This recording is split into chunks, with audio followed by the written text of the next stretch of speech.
तो आज से हम कक्षा 8 का अध्याय 3 चतुर्भुजों को समझ के पढ़ेंगे। तो इसको और अच्छे तरीके से समझने के लिए हम इसके प्रश्नावली पे चलते हैं।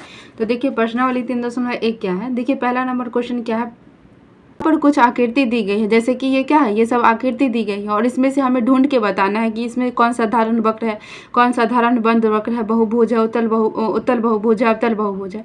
तो हम सबसे पहले समझ लेते हैं कि साधारण वक्र क्या है होता है और साधारण वक्र का फिगर इसमें से कौन है। तो देखिए हम समझते हैं साधारण वक्र। साधारण वक्र, देखिए साधारण वक्र किसे कहते हैं, वैसी आकृति जो बिना कलम या पेंसिल उठाए बनाई जा सकती है उसे हम क्या कहते हैं, साधारण वक्र कहते हैं।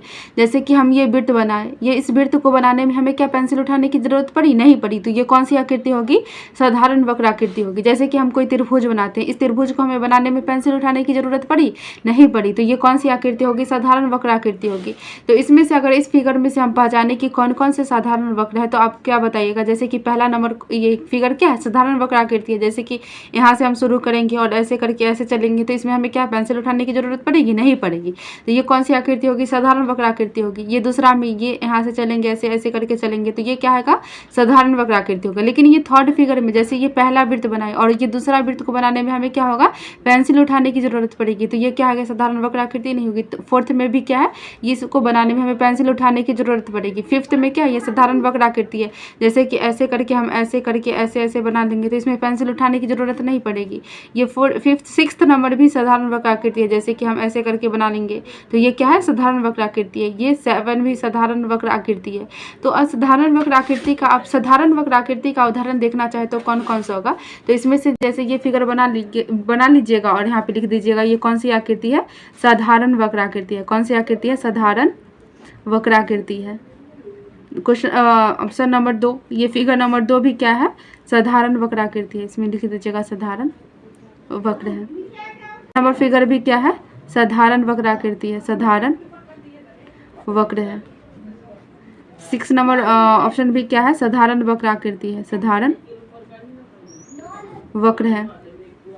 7 नंबर भी आकृति क्या है, साधारण वक्र आकृति है, साधारण वक्र है। तो ऐसे करके फिगर बना के आप लिख लीजिएगा कि कौन कौन से साधारण वक्र है, कौन कौन से साधारण वक्र नहीं है। आप समझते हैं कि साधारण बंद वक्र क्या होता है। तो जो साधारण वक्र का परिभाषा है ना, वही साधारण बंद वक्र का है। तो साधारण बंद वक्र में भी आप यही परिभाषा लिख लीजिएगा, यही फिगर बना के लिख दीजिएगा, साधारण बंद वक्र। आप समझते हैं कि बहुभुज क्या होता है। देखिए बहुभुज भी साधारण वक्र की तरह ही होती है, लेकिन उसमें क्या होता है, वो भुजाओं से मिलकर बना होता है। जैसे कि ये क्या है, ये पहली भुजा, ये दूसरी भुजा, ये तीसरी भुजा, ये चौथी भुजा, ये पांचवी भुजा, तो ये सब क्या है, भुजाओं से मिलकर बना होता है। ये भी भुजा से मिलकर बना हुआ है। तो इसका बहुभुज का उदाहरण देखें तो कौन सा होगा, ये पहला नंबर, ये क्या है, बहुभुज का उदाहरण है, बहुभुज का। और ये दूसरा नंबर भी क्या है, बहुभुज का उदाहरण है, बहुभुज का उदाहरण है। समझ गए। अब देखिए उत्तल बहुभुज और अवतल बहुभुज में क्या अंतर है। तो उत्तल बहुभुज की कैसी होती है, उत्तल बहुभुज को अगर हम समझे तो देखिए यहाँ पे समझते हैं उत्तल बहुभुज। उत्तल बहुभुज जिसका कोण 180 डिग्री से क्या हो, कम हो। जैसे ये x मान लेते हैं, एक कोण होगा, इसका एंगल कितना होगा, 180 डिग्री से कम होगा। जैसे कि ये हम त्रिभुज बनाए तो इसमें क्या होगा, प्रत्येक कोणों का योग कितना होता है, 180 डिग्री के बराबर होता है। लेकिन इसमें से प्रत्येक कोणों का योग 180 डिग्री के बराबर होता है, लेकिन इसमें से प्रत्येक कोण क्या होता है, 180 डिग्री से कम होता है। ये कौन सी आकृति होगी, उत्तल बहुभुज की आकृति होगी। लेकिन अवतल बहुभुज की आकृति अगर हम देखें तो अवतल बहुभुज। जैसे कि अगर ये फिगर बना लिए, त्रिभुज बना लिए, तो इसमें क्या आएगा, प्रत्येक कोण 180 डिग्री से कम होगा, लेकिन ये बाहरी कोण होगी, ये कितने के बराबर होगी, 180 डिग्री से अधिक होगी। तो इसका आंसर क्या हो जाएगा, ये अवतल बहुभुज होगा। तो देखिए उत्तल बहुभुज और अवतल बहुभुज का उदाहरण देखना चाहे तो उत्तल बहुभुज का उदाहरण क्या होगा, ये उत्तल बहुभुज का उदाहरण है। तो इसमें लिख देंगे उत्तल बहुभुज। अब देखते हैं अवतल बहुभुज का उदाहरण कौन है इसमें से। देखिए अवतल बहुभुज का उदाहरण होगा, जैसे कि ये क्या है, 180 डिग्री से अधिक कोण बना रहा है, तो ये कौन सी आकृति होगी, अवतल बहुभुज का उदाहरण होगा, अवतल बहुभुज।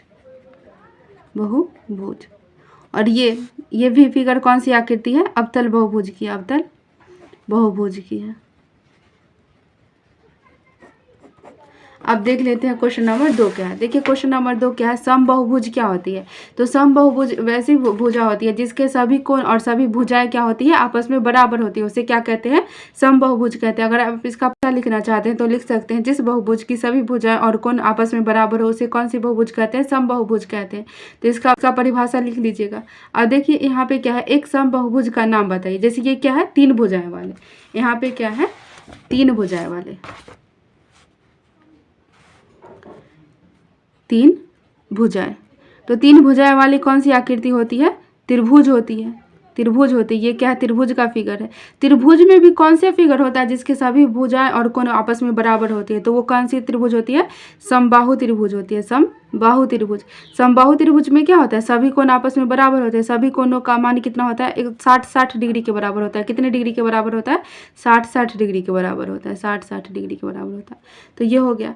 अब देखिए दूसरा में क्या है, दूसरा में है 4 भुजाएं वाले, 4 भुजाएं वाले, 4 भुजाएं वाले। तो 4 भुजाएं वाले क्या होता है, 4 भुजाएं वाले अगर देखें तो इसका परिभाषा होगा चतुर्भुज। चतुर्भुज में कौन सा होता है, वर्ग होता है, जिसके सभी भुजाएं और कोण आपस में क्या होता है, बराबर होता है। इसके सभी कोणों का मान कितना होता है, 90 डिग्री के बराबर होता है। कितना होता है, 90 डिग्री के बराबर होता है। और थर्ड में क्या है, थर्ड में है 6 भुजाएं वाले, 6 भुजाएं वाले, भुजाएं।